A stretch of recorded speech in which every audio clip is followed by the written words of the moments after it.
তো hello guys, aqua live চ্যানেলে তোমাদের আবারও সবাইকে সুস্বাগতম জানাই। তো তোমরা হয়তো দেখে অবাক হচ্ছে যে হঠাৎ এতদিন পর এই চ্যানেলে আবার ভিডিও। তো কিছু কারণবশত আমি এই চ্যানেলটাতে ভিডিও আপলোড করতে পারিনি, এই চ্যানেল কেন কোনো চ্যানেলেই ভিডিও আপলোড করতে পারিনি। তো সেইটা পরে তোমাদেরকে রিজনটা জানাবো।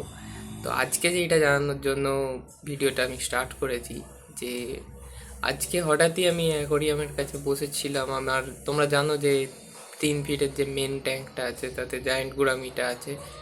তো সে প্রপারলি আছে একেবারে, তার চেহারা আরে সবই তোমাদেরকে আপডেট দেবো আমি। আর আমার যার দুটো ছোট অ্যাকোরিয়াম ছিল, একটাতে আমি পোলার প্যারেট রেখেছিলাম তাদের ব্রিড করানোর জন্য। তো কিছু কারণের জন্য ব্রিড তারা করেনি, মানে ব্রিডিং করতে পারেনি তারা। আর আর একটা যে অ্যাকোরিয়ামে, তাতে আমি একটা জাস্ট নর্মাল গোল্ড ফিশ রেখেছি। তো আজকে সকালবেলা হঠাৎ দেখলাম যে না, অনেক দিন হয়ে গেছে যে আমি কোনো মাছ টাছ কিনিনি আর তোমাদেরকেও কিছু আপডেট দিইনি। তো আজকে কিছু আপডেট দেওয়ার জন্য আমি দোকানে যাব মাছ কিনতে, তো তার জন্যই ভিডিওটা স্টার্ট করেছি। তো তোমরা দেখো কি মাছ কিনি, কি মাছকে কোনো কিচ্ছু ঠিক করিনি যে কি মাছ নেব, জাস্ট র্যান্ডামলি ইচ্ছা হয়েছে মাছ কেনার। তো দোকানে যাচ্ছি, গিয়ে যেটা পছন্দ হবে সেই রকমই কিছু মাছ নিয়ে আসবো। তো তোমরা সঙ্গে থাকো, দেখতে থাকো যে কি মাছ আনি। চলো টাটা, মাছ কিনে এনে আবার দেখতে পাচ্ছ। এইটা, এই যে এই ট্যাঙ্কটা, এটা আমার ঘরের ভেতরে আছে। এইটা 1.5 ফিটের একটা ট্যাঙ্ক।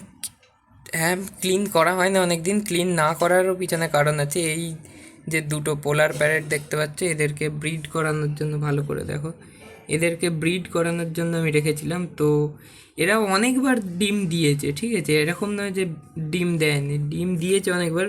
বাট আনফর্চুনেটলি এদের একটাও ব্রিডিং সাকসেসফুল হয়নি, একটাও ডিম থেকে বাচ্চা আমি পাইনি। তো তাই জন্যই আমি এদেরকে চেঞ্জ করব, এদের পুরো সেট আপটা আজকেই চেঞ্জ করব। তো আর একটা যে ট্যাঙ্ক দেখতে পাচ্ছ, মাছগুলো প্রপার হেলদি আছে সব কিছু। কেন যে ফোকাস, কেন যে এদের ডিমগুলো থেকে বাচ্চা হলো না আমি জানি না। তো তোমরা যদি কেউ জেনে থাকো সেটা আমাকে জানাও। আর এদের ট্যাঙ্কটাও আজকে পরিষ্কার করবো। আর বাইরে আমার যে আর একটা 1.5 ফিটের ট্যাঙ্ক আছে সেইটাও আজকে পরিষ্কার, আর একটা 1.5 ফিট ট্যাঙ্ক। তো এইটারও অবস্থা খুবই খারাপ হয়ে আছে।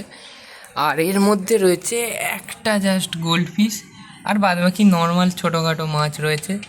তো আজকে সবই চেঞ্জ করা হবে। আর এই যে দেখতে পাচ্ছ, এইখানে আমার মেন ট্যাঙ্ক। আর তোমাদেরকে বলে রাখি যে এই গাছটা, গাছটা অসাধারণ গ্রো হচ্ছে। আর চলো দেখতে থাকো, এবার পরিষ্কার করি।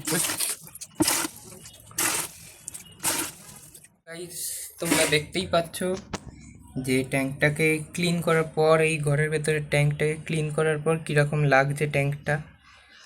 আর আমি বেশি কিচ্ছু রাখিনি। তো এইটা দেখে তোমরা গেস করতে পারো যে আমি কি মাছ রাখতে চলেছি। একদম নর্মাল জাস্ট একটা পাথর আর একটা ছোট্ট ড্রিপ টুট রেখেছি। তো সেট আপটা কেমন লাগছে তোমরা বলো। আর দেখতে পাচ্ছ জলটা কত ক্লিন। আমি এতে অক্সিজেন আর কিচ্ছু দেবো না, জাস্ট নর্মাল রাখবো। আর আরেকটা জিনিস দেখাই, এইটা হচ্ছে সেই মাটিটা যেটা এই ট্যাঙ্কটার ভেতরে আমি দিয়েছিলাম। তো এইটা দিয়েও আমি কিছু একটা করতে চলেছি, যেটা তোমরা দেখতে পাবে পরে। আর এই ট্যাঙ্কটা পরিষ্কার হলো, বাইরের ট্যাঙ্কটা এবার পরিষ্কার করব। তো দেখো, এই হচ্ছে বাইরের ভিডিও, সরি বাইরের ট্যাঙ্কটার অবস্থা পরিষ্কার করার পর। আর হ্যাঁ, আমি ইচ্ছা করেই কিছু অ্যালগি রেখেছি এখানে, তো যেগুলো কাজে লাগবে পরে, তাই জন্য। আর এইটা হচ্ছে ট্যাঙ্কটার ফাইনাল লুক। এরপর আমি এখানে মাছ যেগুলো নতুন আনবো সেইগুলো ছাড়বো। তো তোমরা কমেন্টে জানাও যে এখানে, আর তোমাদের ওপিনিয়ন জানাও যে এখানে কী রাখা যেতে পারে আরও। আর আরেকটা জিনিস দেখাই যে এই ট্যাঙ্কটাতে এই মাছগুলো ছিল, এই পোলার প্যারেট দুটো ছিল না, এই দুটো আমি এখানে অ্যাড করেছি ওইখানে ঘরের ভেতরের ট্যাঙ্কটাতে নতুন মাছ রাখবো বলে। আর এই হচ্ছে এই গোল্ড ফিশ একটা, দুটো গুড়ামি, আর একটা আমাদের এখানের পুকুরের পুঁটি মাছ। তো এইগুলোই রয়েছে। তো আজকের ভিডিওটা এত দূরই ছিল। তোমরা জানাও আমাকে কমেন্টে যে কী মাছ আমি আনতে চলেছি, আর তোমাদেরও ওপিনিয়ন জানাও। আর এই হচ্ছে, দেখে নাও, আমার মেন মাছ, শো স্টপার গুড়ামি। গোটা ট্যাঙ্কে একাই রয়েছে। এই দেখো, এই দেখো, এই দেখো, এই দেখো, এই দেখো, ওয়াও। তো টাটা, বাই, দেখা হচ্ছে পরের ভিডিওতে। আর কমেন্ট করো, তোমরা জানাও আমাকে। চলো টাটা।